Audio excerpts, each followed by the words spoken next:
comment ne pas vous ennuyer, comment ne pas non plus trop triturer vos bons souvenirs et se perdre dans cette nostalgie potentielle qui existe.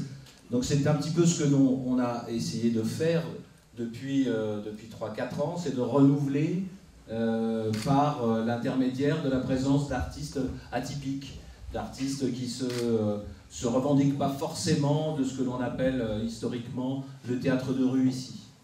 Voilà, et donc comme on a pu voir Spencer Tunick il y a 2 ans, l'année dernière Nicolas Fries, je prends des exemples, ce sont des personnages qui se préoccupent de la population, qui se préoccupent de l'extérieur et de comment on arrive à travailler dans des voyages, dans des circulations de l'œuvre et du public.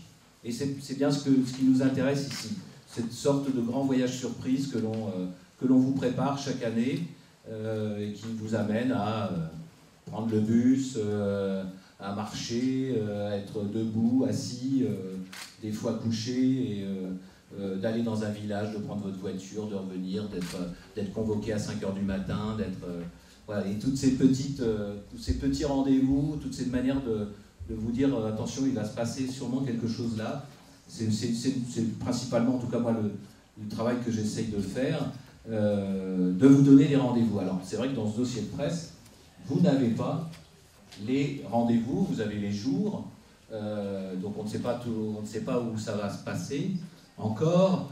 Il y a certains lieux qui évidemment seront utilisés, comme la place de la Paix, comme la place des Carmes, comme les rues de la ville, comme certains lieux qu'on utilise, Saint-Eugène, j'en passe et des meilleurs. Mais il y a quand même cette année 3 ou 4 rendez-vous où vous ne saurez pas vraiment où on va vous emmener. Il y a quelque chose de l'ordre du rapport au paysage, du rapport aux abords. C'est un thème qui nous intéresse, nous, de repartir aussi sur ces notions-là de paysage, d'abord, de la forêt.